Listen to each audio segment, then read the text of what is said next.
बहुत समय की बात है। एक दूर देश में एला नाम की एक सुंदर और प्यारी लड़की रहती थी।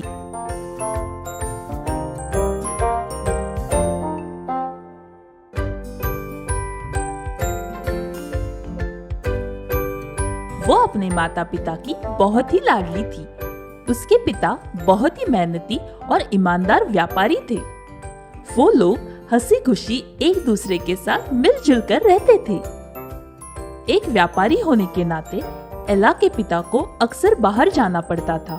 वह दिन रात मेहनत करके अपने परिवार को हर खुशी देना चाहते थे।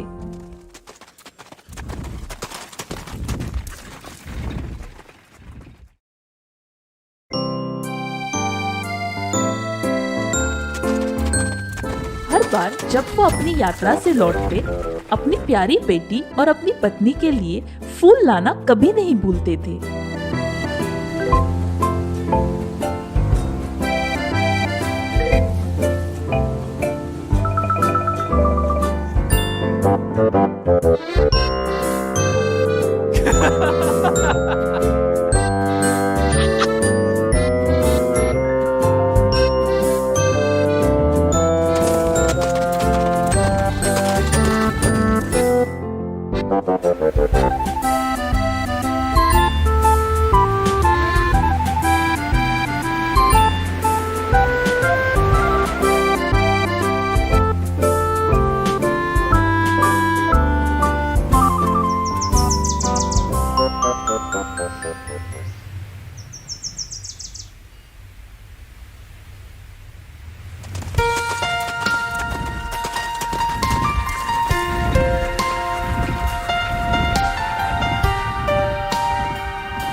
ये खूबसूरत फूल आप दोनों के लिए।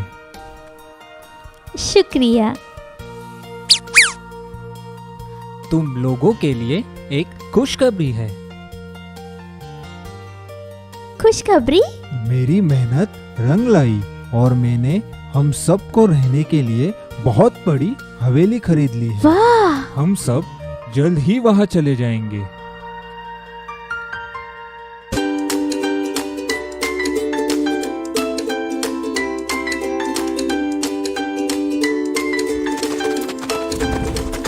खुशी और उत्साह से भरा ये परिवार अपने नए घर की ओर रवाना हो गया। उनका नया घर बहुत ही सुंदर था, जिसके सामने रंग बिरंगे फूलों से भरा एक बगीचा भी था। कितना मनमोहक और बड़ा बगीचा है। एला, तुम्हें कौन से फूल पसंद है? माँ, मुझे लिलीज बहुत अच्छी लगती है। क्या हम इसके पौधे लगाएं?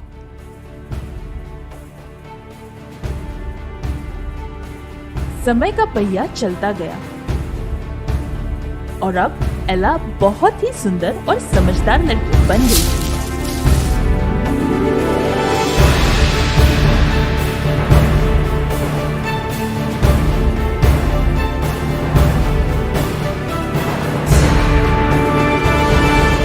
एक सुबह वो अपने बगीचे में कुछ लाल सेब चुन रही थी कि तभी उसने दो प्यारी चिड़िया देखी और उन दोनों को अपने पास रखने का मन बना लिया। कितने प्यारे हो तुम, मेरे साथ रहोगे?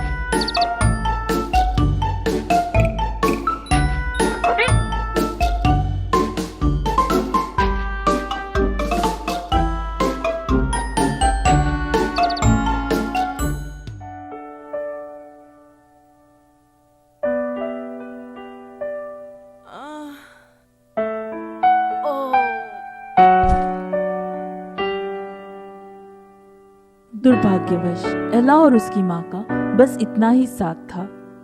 दिन गुजरते गए।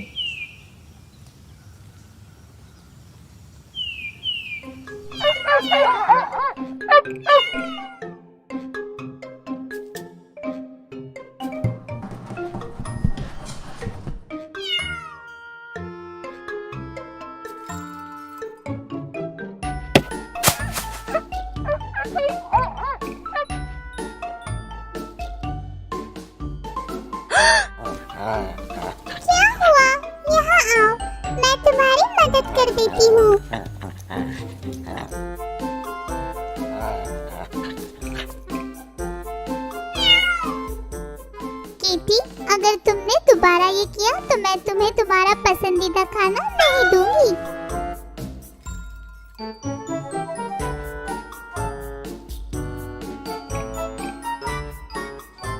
उस दिन एला के पिता एला से कुछ बात करने के लिए आए और बोले, एला, मैं तुम्हें कुछ बताना चाहता हूँ। तुम दोनों बाहर जाकर खेलो और लड़ाई मत करना। क्या हुआ पिताजी? एला, मैंने दूसरी शादी कर ली है। तुम्हारी नई माँ और उसकी 2 बेटियाँ अब हमारे साथ रहेंगी। मुझे पता है तुम्हें अपने सौतेली माँ को अपनाने में थोड़ा वक्त लगेगा, पर वो तुम्हारा अच्छे से ख्याल भी रखेंगी। जी पिताजी।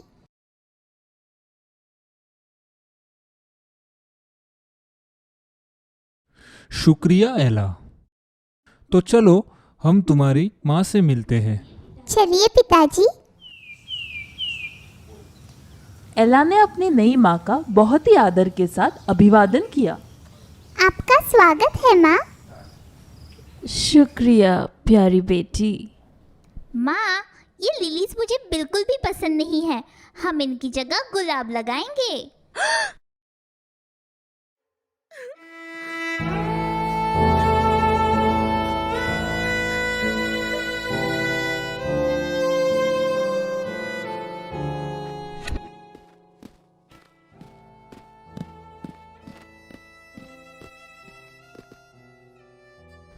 मैं इन सबको हमारा नया घर दिखाता हूँ।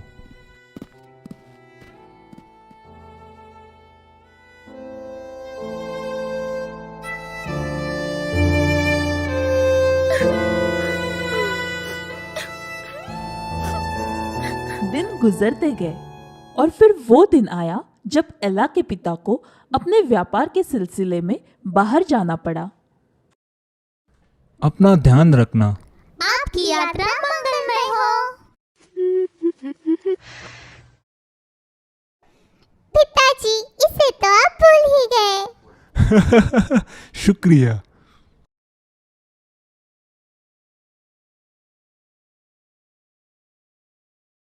जैसे ही एला के पिता घर से रवाना हुए, उसकी माँ और सौतेली बहनों का व्यवहार एकाएक बदल ही गया।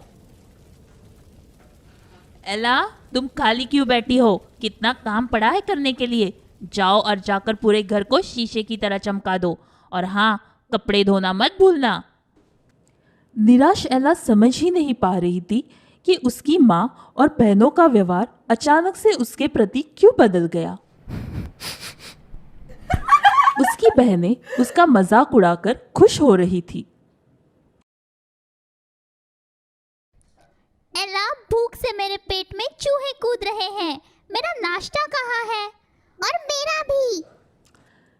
एला की दोनों बहनें और सौतेली माँ बेचारी एला को सारा दिन किसी न किसी काम में उलझाए रखती थी, पर एला ने कभी भी पलटकर जवाब नहीं दिया और चुपचाप सारा काम करती रहती।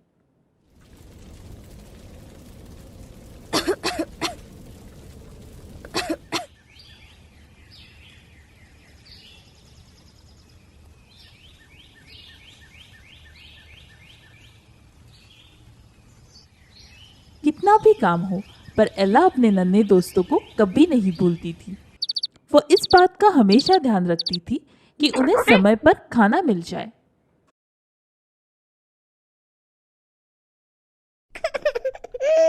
एला, उन पक्षियों के साथ खेलना बंद करो। हमें तुरंत ही नाश्ता और चाय परोसो। अभी परोसती हूँ। देखो, एला का चेहरा कितना अजीब सा दिख रहा है। बेचारी एला बिना कुछ बोले बस नाश्ता परोसती रही और उसकी बहनें उसका मजाक उड़ाती रही। माँ, हम इसका नाम सिंड्रेला क्यों न रखें? बिल्कुल सही कहा तुमने।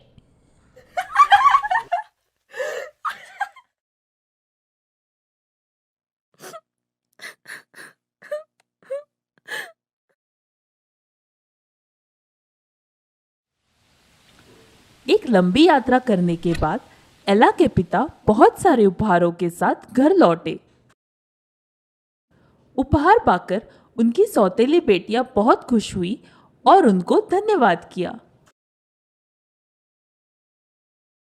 शुक्रिया पिताजी।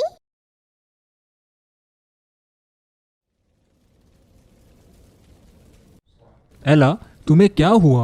ओ कुछ नहीं, वो तो बस राग के पास खेल रही थी, इसलिए उसके कपड़े इतने मैले हो गए। बहुत शरारती है एला।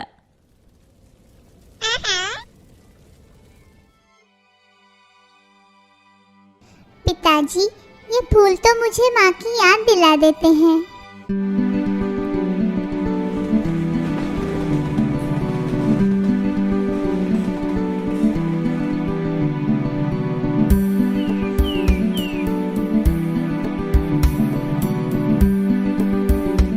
सिंड्रेला खुश थी कि वो कुछ दिन अपने पिता के साथ हंसी भरे पल बिताएगी, पर उसकी खुशी कुछ ही दिनों की थी, क्योंकि अब उसके पिता को व्यापार के सिलसिले में फिर से परदेश जाना था। सिंड्रेला, वापस अपने काम पर लग जाओ। ठीक है माँ।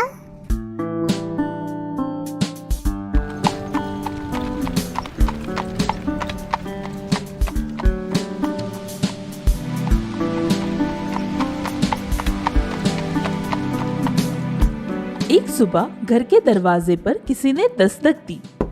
जैसे ही सिंड्रेला ने दरवाजा खोला, उसको शाही सिपाही ने संदेशा दिया। राजकुमार ने यह निमंत्रण भिजवाया है। धन्यवाद। अचानक से उसकी सौतेली माँ उसके हाथ से निमंत्रण छीनकर पढ़ने लगी। लड़कियों, राजकुमार ने राज्य की सभी लड़कियों को उनके महल में होने वाले शाही समारोह में शामिल होने के लिए न्योता भेजा है। माँ, क्या मैं भी आपके साथ शाही समारोह में आ सकती हूँ? हाँ, पर पहले तुम्हें घर के सारे काम खत्म करने होंगे। एशली और एलिसा के लिए सुंदर वस्त्र भी तैयार करने होंगे। सिंड्रेला खुश थी क्योंकि अब वो भी समारोह में शामिल होने के लिए जा रही थी।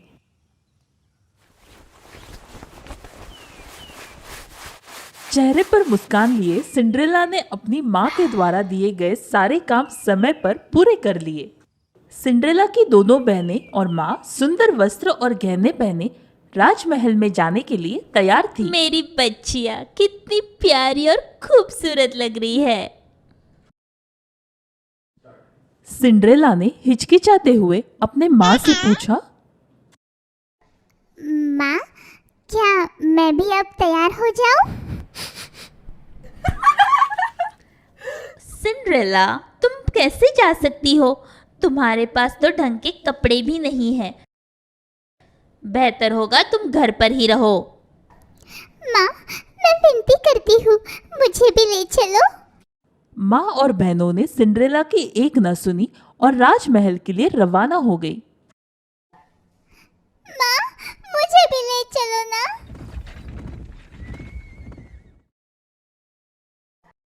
मेरे साथ उन्होंने ऐसा क्यों किया? मैंने तो उनका हर कहा माना और सारे काम भी कर दिए। हताश और निराश सिंड्रेला अपने नन्हे दोस्तों के साथ चुपचाप अपने कमरे में बैठी थी कि तभी एक तेज रोशनी से उसका कमरा जगमगा उठा और उसमें से परी माँ प्रकट हुई। मेरी प्यारी बच्ची, तुम इतनी उदास और गुमसुम क्यों हो? मुझे समारोह पे जाना है, पर मेरे पास अच्छे कपड़े नहीं हैं। तुम बिल्कुल भी चिंता मत करो, मैं तुम्हारी मदद करूंगी।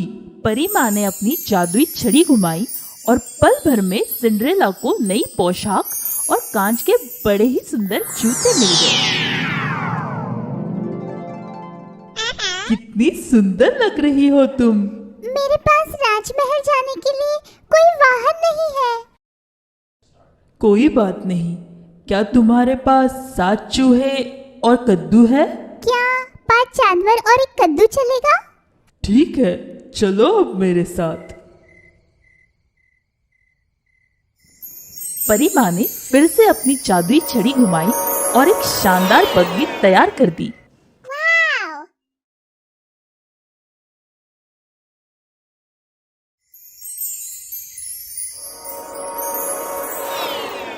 चलो चलो, अब इस बग्घी में बैठो और राजमहल पहुंचकर राजकुमार से मिलो। सिंड्रेला, याद रखना, तुम्हें 12 बजे से पहले घर लौटना है, क्योंकि 12 बजे के बाद जादू का असर खत्म हो जाएगा और सब कुछ पहले जैसा हो जाएगा।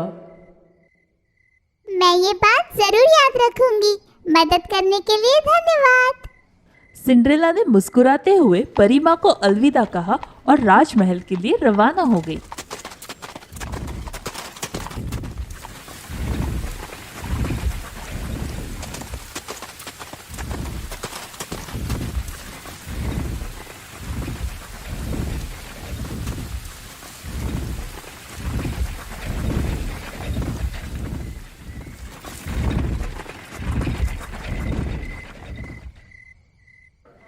सिंड्रेला जैसे ही राजमहल पहुंची, उसने पाया कि वहां मौजूद लोग जलसे का आनंद उठा रहे थे। राजमहल की सजावट बहुत ही आकर्षक थी। जगमगाते हुए झूमर और दीपक ने तो राजमहल की सजावट को 4 चांद लगा दिए थे। कृपया ध्यान दें, राजकुमार जल्द ही पधार रहे हैं।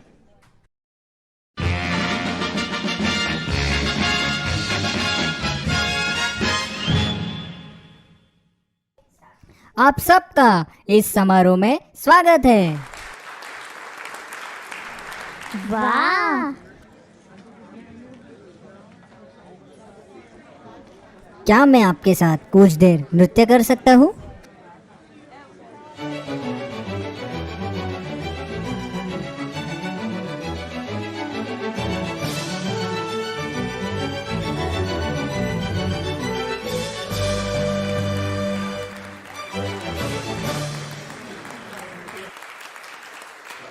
एकाएक प्रिंस की नजर सिंड्रेला पर पड़ी। उसकी खूबसूरती ने राजकुमार का मन जीत लिया। बड़े ही आदर के साथ उसने सिंड्रेला से कहा, क्या मैं आपके साथ कुछ देर नृत्य कर सकता हूँ? जरूर, क्यों नहीं।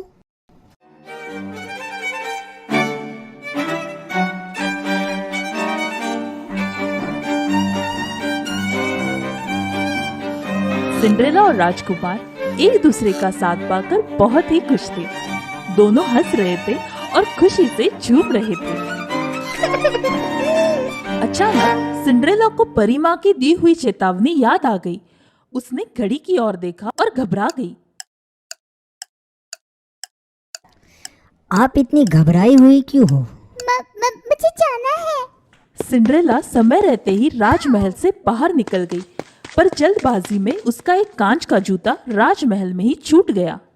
सिंड्रेला को भागते देख राजकुमार ने उसका पीछा किया, पर वह आंखों से ओझल हो चुकी थी। राजकुमार को सिंड्रेला का कांच का जूता मिला और उसने सिपाहियों को एकत्रित होने का आदेश दिया। राज्य की हर लड़की को ये जूता पहना कर देखो। मुझे उस लड़की को ढूंढना ही है। राजमहल के सभी सिपाही हर मुमकिन कोशिश करने लगे ताकि वो लड़की मिल जाए जिसका वो कांच का जूता था।